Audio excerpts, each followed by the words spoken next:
আসসালামু আলাইকুম বন্ধুরা, সবাই কেমন আছেন? আজকের রেসিপি ফুলকপি আলু দিয়ে মাছ দিয়ে রান্না করব।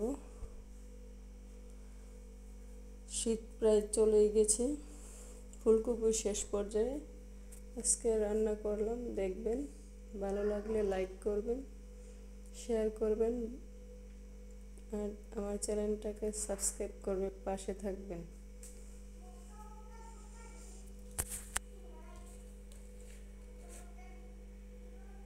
ফুলকপিগুলো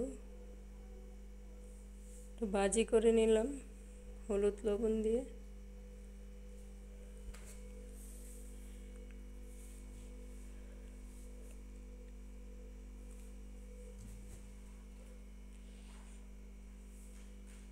ভাজি লাল হয়ে আসলে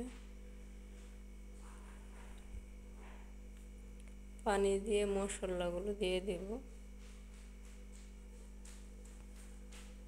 লবণ, হলুদ, মরিচ এগুলো দিয়ে ভালোভাবে কষিয়ে নেব। কষিয়ে নেওয়ার পর টমেটো দিয়ে দেব। স্বাদ একটু বেশি বেশি হবে।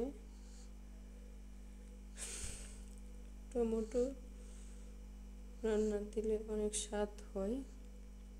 তারপরে মাছগুলো দিয়ে দিলাম, ধনিয়া পাতা দিয়ে দিলাম।